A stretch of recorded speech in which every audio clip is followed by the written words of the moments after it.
We have a bunch of weak, feckless leaders Why creating around hard the times event? right now. What the fuck is going Will on? you let me right Do we now? take him out to a farm and shoot him? No spin, no filters, just the real conversation. I hope it's not short-lived, man. There are so many inventors in this country and around the world for that matter, but specifically in the United States, who've come up with alternate energy generation mechanisms. That is not your local power plant or your nuclear power plant or whatever it is. It doesn't come from your hydropower. You can something that you can literally build at home and install at home. Okay. And guess what? These people all end up committing suicide, disappearing, just vanishing from the face of the earth. I think there's some great examples. Let me see if I can find one. This has been going on since at least the 40s, the early 40s. Okay. Yeah. Nikola Tesla, right? So Tesla, he invents this Tesla coil, which kind of harnesses, wireless energy. That's the whole point of the Tesla coil, is to pull energy from the atmosphere and then transmit it through the atmosphere. It was going to basically produce free energy for the entire planet. And recognizing that there is an electromagnetic field that encapsulates the Earth, that's where he was going to pull this energy from. And it's strengthened by the core, right? Just kind of like our own magnetic field. While it could have been really, really awesome. We're actually super, as an aside here, had he been successful, the way that his energy distribution would have worked would have made it impossible to develop the transistor. So we got lucky. So yes, we would have had free energy for everybody at all points in time, but we would not have computers the way we know computers today. So we got really lucky that that the government decided to just kind of focus all of their efforts on turning Nikola Tesla into a crazy person. Right. Yeah. So this guy, his name is T. Henry Maury. He develops what he calls the Maury valve, an energy device, right? Its purpose is to harness radiant energy from the cosmos to generate free electricity. It sounds crazy, and it is, but the idea of harnessing this cosmic radiant energy to generate free electricity, he was proving it to work. And then suddenly, in 1951, he dies. Right? He was older. He was 72, but literally just one day he woke up and he was a perfectly healthy scientist doing his thing and then dead the next day, like just dead, and nobody knows why. Literally nobody knows what his cause of death was. It wasn't natural causes, but they don't know what killed him.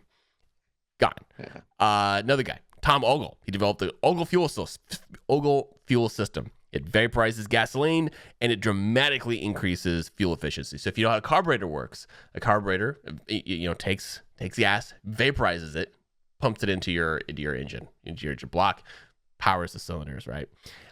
This thing was hyper pressurizing that fuel system. And it was basically going to make, as opposed to needing like 20 gallons in your tank, you would have needed a gallon and you would have ran for miles and miles and miles and miles and miles. And then maybe next month you would have needed another gallon of gas. All right, it would have disrupted the entire industry. This guy was 26 years old when he came up with this system. And there's another guy down in Vegas or Arizona that came up with a very similar system with propane and fuel, and you could get 250 miles to the gallon. They found him dead around Lake Mead and his research destroyed and his prototype on fire. Right. So this guy, though, Tom Ogle, he died of a drug overdose.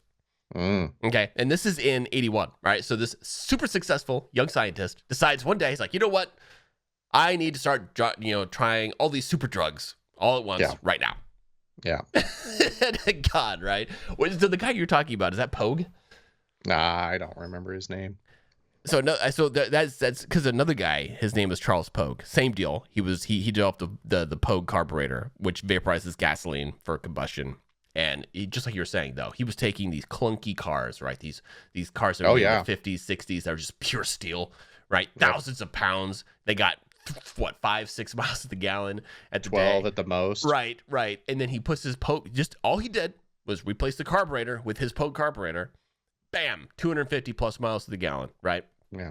And just like this guy you were talking about, he was found dead in the middle of the Southwest desert. I can't remember where, but just totally dead. Probably around Lake Mead. I think it's the same guy we must be talking about. I think we're talking about the same dude. Yeah. And again, he died in 85, completely unknown.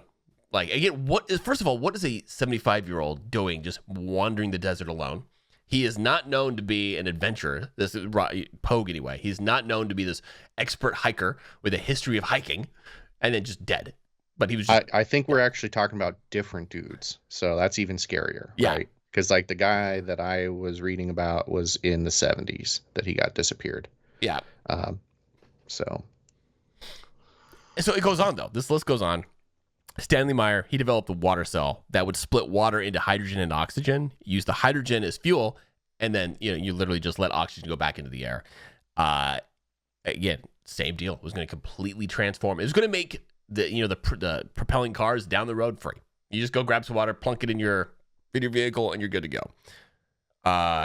He died in 1998, and this dude, he was 57, and he died of poisoning. He was poisoned. This guy has nothing to do with any of the things. Like, poisoning makes no sense. Dude, could you, like, just for a minute, imagine, right, if the U.S. government and all of these rich corporations that were putting their thumbs on the scale of innovation, where we would be at as a society of human beings right now without all of these people getting waxed. Like, could you imagine, like, if we lived in an actual free and fair society that cared more about the betterment of humanity than their bottom lines? Like, what the fuck? Yeah. So the American citizen, if anybody's listening to this, to Zach's point, and I'm not saying it's the government doing this, but you have to understand that these corporations have a lot of money invested in their products, okay? And they use that money for their clandestine purposes. But you would effectively, as an American, as a global citizen, you would not be paying energy bills. You would not be paying. We might be paying water bills because we can't fabricate water out of thin air. But you would, yes, we can. Okay, not all over the place to the quality that you might need it. All right. So listen. But for the most part, let's just do energy. So you would have no electricity bill. You wouldn't be paying for gas at the pump, right? Or it would be so small it wouldn't matter. Now imagine how different your weeks would be if you weren't shoving out all this money for those things. I mean, just bare minimum to your point. Your quality of life would dramatically increase. You'd be getting so much more money every week. Your paycheck would be going that much farther.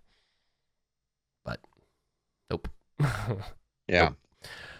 Nope.